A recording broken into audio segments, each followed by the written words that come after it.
The Conor knee situation is the best thing to ever happen to him, and I'm going to explain why. You got to rewind the clocks back a little bit. I did miss prime Conor McGregor. Maybe I'm a little bit biased, but I never liked him. I missed all of the hustle and bustle. I missed all of the Irish fans flying over to America for all of his fights. The crowds chanting, the way he's energizing the press conferences. I saw it. What bothered me was kind of just being mean. That bothered me a little bit. I love martial arts. I love watching two guys nearly kill each other and you know, in the mind of Dricus du Plessis, being willing to die. I love that. I love the willingness to give everything in the pursuit of being the best. I think it's great. I think it's admirable, but I just didn't like how he was mean to people. So maybe that sounds weak. I don't know what it sounds like to you, but the way he would insult people, get inside their mind, particularly what I'm thinking of is the Dustin thing. Your wife was in my, it's like, dude, you can insult the guy, but when you're talking about somebody's wife, I don't know, man, just very tasteless. I get it. It gets the clicks. It gets the reaction.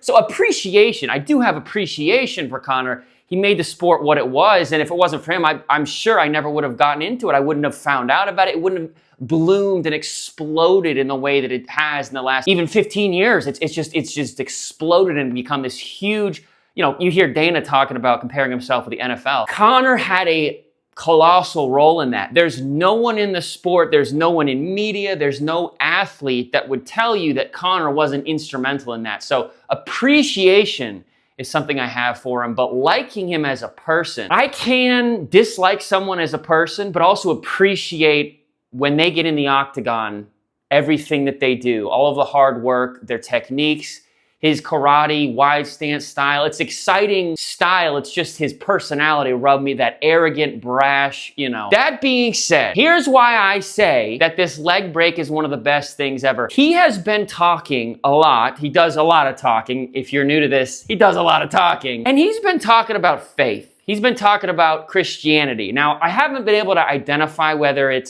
seems to be Orthodox or Catholic or maybe even Reformed Presbyterian, something along those lines. It's hard to tell exactly what. I know that a lot of Irish tend to be Catholic, if I'm not mistaken, and I think Protestant as well. But with him, he's just talking about faith. He's talking about being a changed man. You know, he's been in the headlines quite a lot for not good reasons in the past few years, and he's saying he's changing. He's becoming this new person. Now with Conor, as we all know, he talks a lot. You don't know if it's authentic. You don't know if the guy has become someone who is truly different or if he's just saying things to get clicks, to get headlines, to stay relevant, to sell more Proper 12. You don't know. So for me, I hear all that as a believer myself and I go, yeah, that's nice. We'll see. Time will tell.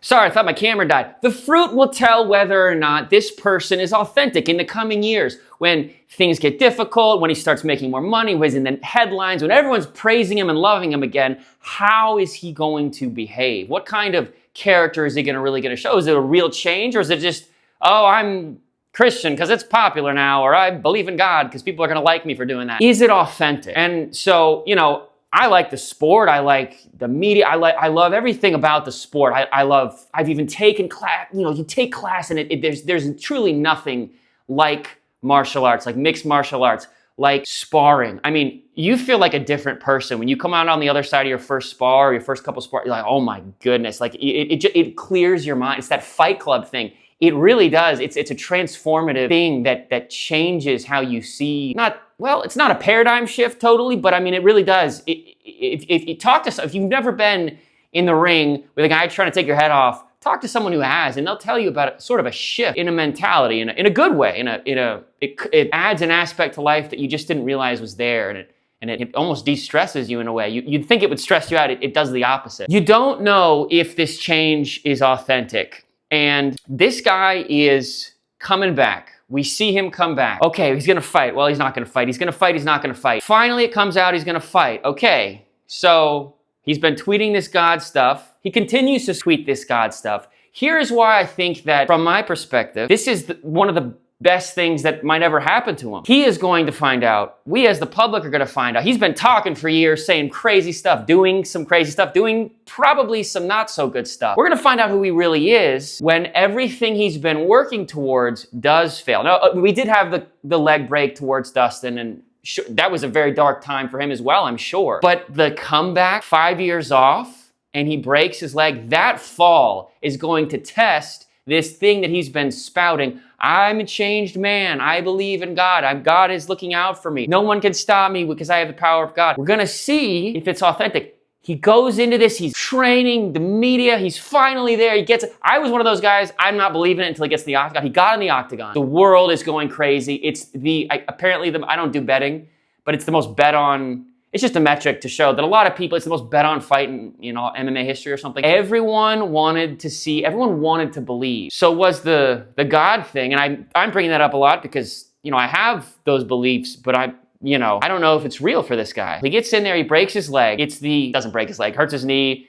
Might be, it could be an ACL. It also could be a tendon tear. I listened to a doctor talk about it. Point is, he's out. All of this workup, nothing happens. We don't get a fight. It's another version of the camera issue. It's another version of the Joshua Van and Pantoja fight. It's another version of the Cyril Gane and Tom Aspinall fight. You have all this buildup. Everyone is looking forward, and it's so deflating. It's such a letdown. He walks out of the octagon with his head down. He doesn't even have time to change. He's in his, fighting shorts. He's in the lowest place possible. He tweets out, "I'm looking face to face with the devil." It's in these moments where we as the public will find out, we don't know what's really going on, but we're gonna see how he behaves when everything that he was orchestrating fails. We're gonna see if this character change is authentic or just something for the camera, something to get good graces of the public on his side again. We're gonna see how he behaves, and not 3 hours after he's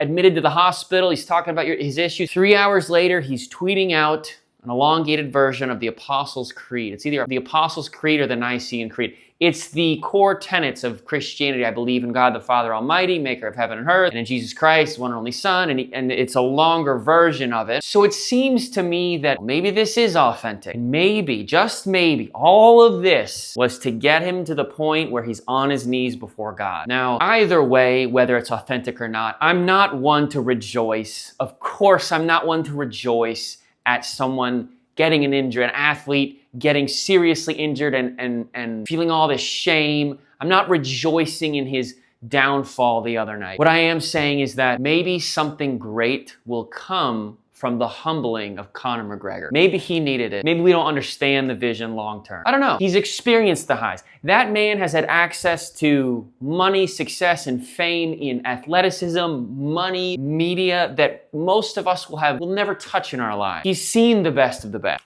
I don't think it was enough for him. I think he found something that's real, and I hope it's authentic, that he stays in communion with God during the hardest parts of his time, and as he's making more money, and as he comes back, hopefully in 2027, for the last fight of his career. I hope, or on last fight in his contract, I hope he comes back, and if he gets a win, that he glorifies God once again. Now, I realize I don't want to beat a dead horse out there. This is at the core of who I am, I want it to be. It's very hard. It's almost arrogant to say, you hear these, I'm a Christian, you're so good. But it is what I try to be, is to represent Christ. Very hard. It's very hard. But I talk a lot about it. I don't mean to ruin an MMA video with all this Jesus, but it is the most important thing to me, and I want the most important thing for him, even though I never liked him. Even though I disliked him. I disliked John Jones, even still. You have people that are just morally bankrupt, who are doing horrible things to people or acting in a mean way. I know it sounds like I'm a middle schooler with his clipboard and like, well, you're not getting a hall pass today because you said a mean. Character matters, and I get selling the fight. I really do. I understand that, and I'm thankful that guy was there to build the sport in the way that he did. But I hope that the darkest night of his life is filled with the lightest light imaginable. So moving on, the irony, we had Conor doing, these crazy things, and then now we're having this Dustin issue. Shows up at the airport. If you haven't seen the video, he showed up at an airport, got on an airplane, and eventually got kicked off that airplane before it took off because he was drunk. He didn't have one too many, he had 10 too many. He was belligerent, he was going crazy. He got kicked off the airplane, he's in the airport, and this cop approaches him. The cop is doing his best, but man, Dustin is making it hard, and we got one of the best memes of all time, IGBBMN. Hilarious, But I think why I wanted to talk about it is because I've seen that guy's career. I studied that guy for a good 5 or 6 months doing a documentary on him on my other channel. Put a lot of effort into this guy. Tried to figure out who this guy is. Try to see, you know, as much of him that I can. This guy cares about his family. This guy is a pretty upright guy, and I think a lot of the fans like him for 2 reasons. His fight style is, he is not gonna back out of a fight. He is not gonna clench with you. He is gonna go to war. He's a striker. He tries for fun submissions, but he doesn't just sit there and grind it out if it doesn't work. He kind of is good, fluid at transitioning into different attempts, keeps it exciting. He is pretty honorable. You know, Conor got under his skin, Chandler got under his skin, of course, but the guy is a pretty stand-up guy, you know, someone that you could put some trust in, or seemingly so, you never really know. But then you see him, you know, he retires, hard stop. He's done with everything, away from the gym, away from the thing that he's dedicated the last 15, 20 years of his life towards, and all of a sudden it's silence. The music stops. He's got 5 hours out of his day where it's just open. For what? I was getting up to do push-ups. I was getting up to do a workout. I was getting up to help my friend who's got a fight this week, and I was getting up to train. I was getting up to learn this technique. I was going over here to learn this technique with this guy, and all of a sudden, that goal he's been working towards his whole life isn't there. Talked to a mentor about this. I listened to John Wood, who's a MMA coach at Syndicate MMA in Las Vegas. Syndicate, of course, is Khalil Roundtree, Rob Valashvili. These guys, you know, some of the greatest fighters right now are training under John Wood. And he said, you can't go from everything to just cutting everything out and going to nothing. You need a reason to get up in the morning. Now, I won't beat a dead horse. There's a greater reason to get up in the morning than just MMA. But you need a purpose. You need a reason to get out of bed. You need a reason to be disciplined, to work towards something. Men need that. And Dustin wakes up and, you know, how the turns have tabled, right? We go from Conor being a maniac to claiming he knows God, and in his darkest time, he's tweeting about God, to Dustin being a pretty stand-up, family-friendly guy, loves his family. He's showing up drunk at an airport, getting in a fight with a cop. We're, I don't know, lucky, maybe, blessed, fortunate that Dustin's alive right now. It could have gone a whole lot worse. What I wanted to say, and I'm sure I'm not the first person to say this, is it's really shameful what happened, but I want the best for him. What I've seen is, I think he'll have people around him that will rebuke him, that'll say, hey man, what's going on? How can we help you? How can we help you get out of this funk? Something else John Wood said is you gotta have something. You know, maybe he talked about when a fighter wants to retire. Well, okay, we're not going to do any professional bouts. We're not going to do any fights. How about let's keep training, and maybe you'll do wrestling, or maybe you'll do something to keep yourself busy and occupied and working towards something. Even if it's golf, man, and this is just me talking, you know, something that you could focus your mind on and work at getting better at, or being productive in, being creative maybe. He needs something. And he's got the ESPN, but clearly that's not enough for him. For a guy who is standing and banging with all of his opponents, I mean, just brawling. And it's no secret that I'm a huge fan of this guy. To go from all that testosterone and focus to just, you know, being an analyst. And I don't mean just being an analyst with disrespect. I mean, it's not the same sort of adrenaline rush. I mean, every fighter will tell you that nothing fills that void. So you gotta stay in the gym. You gotta have, you know, something you're working towards, a goal. And he went to nothingness. So he was in a dark area as well, but I would say I wouldn't kick him while he's down. You know, I think he can come back. I think personally, I don't know about objectively, because he's a great analyst. He belongs on an analyst desk. I think that if you know Dustin's backstory, it gives him gives his words a lot of weight because he's been there. Now, I think all 3 of the other analysts on the UFC, I don't know what it's called. It's called Deep Waters, their show, their MMA podcast show. I think all 4 of them, Chris Weidman, Dean Thomas, Jorge Masvidal. Yeah, so all of them were former professional fighters. But when Dustin speaks on a desk where you have just some lady that's never stepped in, it's like, you know, what do you know? You can cover the sport well. Objectively, what do you know? When you listen to a guy like Dustin talk, and he's sort of a man of few words. You can tell he's trying to step out of his shell, but it has some credence what he's saying. He just got out of fighting. You know, a lot of these people still in there, he's talked about, yeah, I can still beat these guys. So he has a taste for what it's like to be in there with these people right now. You know, Dean Thomas, been retired a little while. Jorge, haven't seen him in a while. He's doing his own promotion, but I love listening to Dustin. So I think he's got a lot to work toward, and you know, if you're a believer, pray for him. I did want to talk about Dricus Du Plessis. He has such an incredible mentality when it comes to stepping in the octagon. I mean, Dustin is a guy that will go to war. Du Plessis is a guy that will go to war, and he's ready to die. He's talked about this. He's ready to die when he steps in there. I have such a respect for those kinds of people. I think that's how you should think about it. I remember sparring, even when I was younger, it's like, I'm putting everything into this. I'm not backing down. If I get knocked out or whatever, I gotta, if you've ever, I think I said this just a couple minutes ago, you've got to try it. I mean, it changes something in you. It gets you going. It's like, it's all or nothing, man. You got to make something happen. You got to have some offense. You got to demand respect from this opponent. Du Plessis is, I believe him when he says, I'm getting in there ready to die. He's going up against Usman very soon. Kamaru Usman, he's getting older. However, I don't think time is not smiling on Usman in this fight. That's going against him, but we've seen this sport. You can't count someone out. He gave Khamzat such a difficult time. Khamzat fans in general are so delusional. I don't know if this is just a MMA thing or I don't watch other sports. I don't care about other sports. I could not care less. I don't know if it's just a fan thing. Maybe it's a human condition thing, but fans are just goldfish, man. They're delusional. They don't remember anything.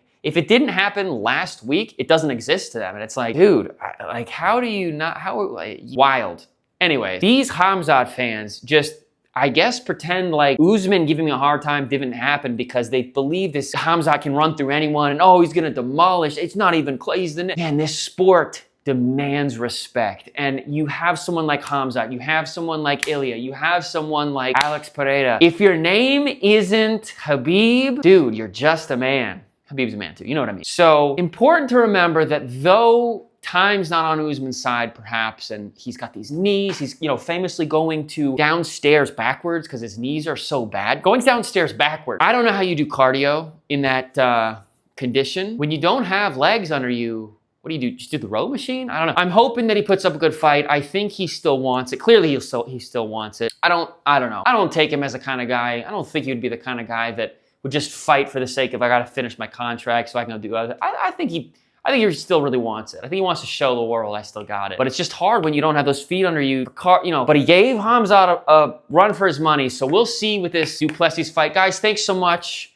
for watching this channel. All I do is turn the camera on and yap about a couple things that are on my mind. My other channel, high production, a lot of editing, a lot of effort, scripting, planning. I have a friggin' board in front of me that I'm gonna use, something tangible and granular, physical, that is gonna add an element to my next documentary. I traveled to interview someone. I've talked to some people I had no idea I'd be able to talk to for my next documentary. I'm really excited. And for the MMA fans, all of my documentaries thus far have been on fighters, MMA fighters, UFC fighters. That's not my ethos. I'm not claiming to stick to this forever. I know myself. I will likely cover fighters to the day I die, talk to fighters. I wanna get to know these guys. It's an incredible sport. But you'll see a lot of high effort documentaries. I've been really inspired by James Johnny's work. When you pour yourself into something and really value the viewer's time, that's what that channel is for. If you want high production, every second is just so much effort is put in. On this show, I just wanted to make something that, I can talk about the greatest sport in the world. Owen Lee Productions is the name of the documentary channel. And I say documentary, but it's kind of more of a docu-movie or a movie. So I try and make it not just a David Attenborough, one of the greatest of all time, but I'm not trying to, here is Dustin Poirier at age, it doesn't work for the style that I'm going for. I want to make it sort of like a movie or like an exciting thing with a narrative. So those are, if you put the @ sign in the search bar, if you're searching for my channel, it's @ Owen Lee Productions. Thank you guys so much. See you soon.